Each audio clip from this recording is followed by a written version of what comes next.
문 밖으로 불어오는 바람을 느끼면서 읽으면 좋을 또 책 한 권 소개해 받도록 하죠.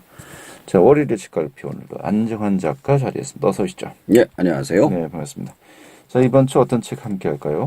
이번 주에는 어느 소방관의 기도라는 책을 소개해 드리겠습니다. 네, 어느 소방관의 기도. 소방관에 관한 책인가 봐요? 예, 맞습니다. 이 책은 소방관이 치열한 소방의 최전선에서 경험했던 이야기가 들어가 있는 책입니다. 그 이야기 속에 우리에게 감동과 슬픔, 분노를 주는 이야기가 들어가 있습니다. 아, 그래요. 좀 저자 소개를 좀 해주시죠. 자, 저자 오영환 씨는 대한민국 현직 소방관입니다. 그는 부산 의무소방대원을 거쳐 서울소방에 임용된 뒤에 도심 119 구조대원, 산악구조대원, 그리고 구급대원으로 활동을 하고 있다고 합니다. 사람을 구하지 못한 날엔 좌절감으로 아주 가슴이 답답했고 꽉 막힌 도로에서 구급차가 꼼짝 못할 때는 막 심장이 조여드는 그런 느낌을 겪었다고 해요. 반대로 죽을 힘에 달려가서 심폐소생술을 실시하고 꺼져가는 생명이 되살아나는 장면을 보고는 감격스러운 순간도 겪었고요.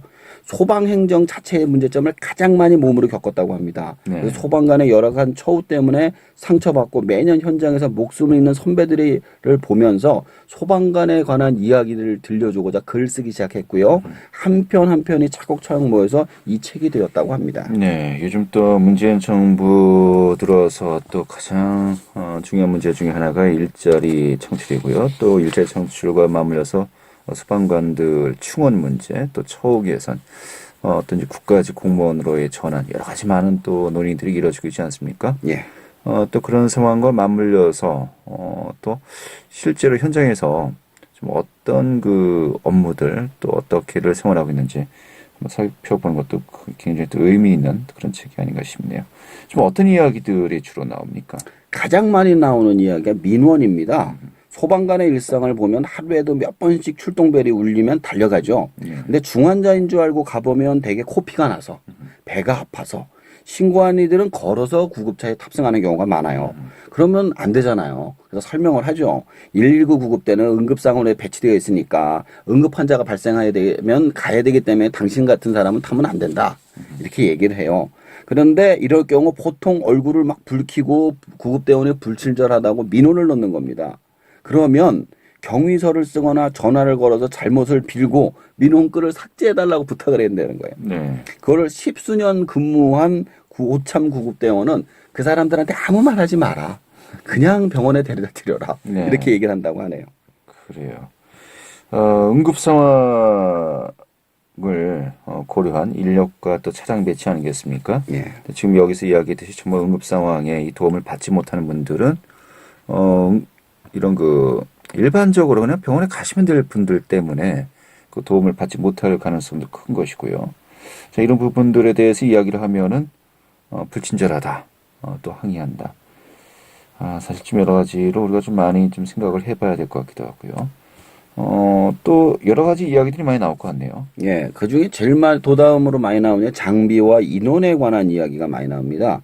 항상 인원이 부족합니다. 명절에 누구 하나 쉬지 못하고 남아서 현장으로 모두 나아가는 게 일상 다반사고요.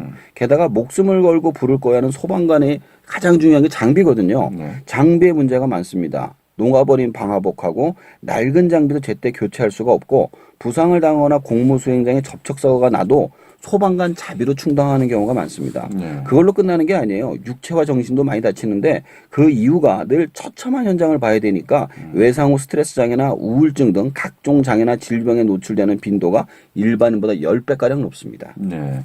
소방관의 처우 문제 정말 계속해서 우리가 이야기하고 있는데요. 좀 그 문제로 왜 이렇게 그 처우 문제가 계속 나오는 걸까요? 자, 소방관이 일단 지방자치단체 예산에 의존하고 있는 지방직 공무원이기 때문입니다. 우리나라 세금의 대부분은 국고로 귀속돼 있고요. 소방관들은 예산이 부족한 지방정부에 돈을 주다 보니 이렇게 예산 편성이 될 수밖에 없어서 이런 일이 반복되고 있는 거죠. 그래서 소방관들이 처우 개선을 위해서 1인 시위에 나서기도 했지만 별 소용이 없었다고 합니다. 대부분 정치인들은 표를 받으려면 다수에게 어필을 해야 하는데 문제는 불을 나서 당해본 사람이 소수라는 거예요. 그래서 소방관의 중요성을 아는 사람이 별로 없다 보니까 이게 안 됐던 거예요. 근데 오랜 시간을 소방관을 한 사람들 이야기를 들어보면 10년 사이에 엄청나게 좋아졌다고 얘기를 합니다. 네. 그러나 그렇게 좋아진 이유를 전혀 다른 관점에서 이야기를 하죠. 네, 그래요. 뭐 10년 전보다는 그나마 좋아졌다고 합니다만은 이것도 좀 사회적으로 이제 여러 가지 뭐 많은 또 사건 사고들이 잇따르면서 그렇죠. 좀 잠깐의 또 관심은 분명히 있지 않습니까? 그런 예, 것들의 어떤 결과 아니었나 싶기도 하고요. 예, 맞습니다. 소방관에 대한 처우가 개선되는 것은 국가와 지방자치단체가 꾸준하게 관심을 가져서가 아니라 소방관의 비극적인 순직 사고가 끊이지 않아서라고 합니다. 네. 한 번 사고가 났다 그러면 대형 사고인데다가 또 아주 처참하잖아요. 그러니까 지속적으로 뉴스에 노출되다 보니까 소방관에 대한 관심도가 높아졌기 때문이라고 얘기를 하죠. 네. 소방관들이 자주적으로 말하는 게 얼마나 더 많은 소방관이 피를 흘려야지 제대로 된 소방행정이 나오냐라고 이야기를 하고 있다고 합니다. 네. 글쎄요, 참 아이러니입니다. 동료들의 목숨을 잃어야만 예산과 장비가 개선된다. 이 답답한데요. 또 그 밖에 다른 이야기 어떤 것들이 있습니까? 제가 앞에서 고통받고 문제점에 대해서는 이야기가 많습니다만 제가 잠깐 화제를 바꿔서 책의 제목을 이야기해 볼까 합니다. 이 책의 제목이 어느 소방관의 기도로 정한 이유는요. 1958년 미국의 한 소방관이 현장에서 아이들을 끝끝내 구출하지 못한 어느 날 썼다고 알려진 동명의 시 제목에서 가져온 거라고 합니다. 이 시가 전 세계 소방관들에게 그 군인들의 복무 신조처럼 암송이 되고 있다고 합니다. 네. 뭐 이 시 좀 아시는 분들은 다 아실 것이고요. 한번 나중에 그 시간 되시면 한번 찾아보셔도 좋을 것 같습니다. 좀 안장관은 이 책을 보면서 좀 어떤 것들을 느끼셨습니까? 사실 그 시를 지금 건너뛰셨는데 시를 보면서 눈물이 날 뻔했어요. 이게 제가 거의 자신을 희생해서 수만을 살리는 사람을 성인이라고 하는데 성인의 기도 같다는 느낌이 들더라고요. 그러니까 이 책을 보면서 소방관에 대한 처우가 나쁘다는 건 들었지만 이렇게까지 처절한지는 처음 알게 됐습니다. 제 자신도 보면은 내가 불날 일이 있을까라는 생각을 하다 보니까 그런 거에 대해 관심을 안 가졌던 것도 문제점이 아닌가라는 생각을 하게 되고요. 그리고 요즘 소방관 고라는 그런 거 얘기 들어보셨나요? 소방관 고요? 예, 그게 뭐냐면은 연예인들이 그 밀가루를 뒤집어 쓰는 거예요. 아, 예, 예. 그게 왜 그러냐 그랬더니 소화기 분말이 하얀색이잖아요. 그러니까 이제 그런 것처럼 보여서 사람들의 어떤 관심을 끌기 위한 운동으로 하고 있다고 하더라고요. 네네. 그래서 소방관에 관한 이야기들을 더 많은 사람들이 알고 이것을 전파해야지 또 이제 정치화되고 쟁점화되기 때문에 그때서야 제대로 된 어떤 소방 행정이 완성될 수 있다라는 이야기도 나오고 있으니까요. 네. 좀 알아보시면 좋을 것 같습니다. 알겠습니다. 아까도 이야기했지만은 그 문재인 정부 들어서 소방관들에 대한 처우 개선과 또 지방직에서 국가직으로 지원한 여러 가지 인력 충원 문제 계속해서 논의가 되고 있지 않습니까? 어떤 그 가시적인 그 성과가 있을지 지켜봐야 되겠고요. 좀 이 책 어떤 분들이 읽으면 특히 더 좋을까요?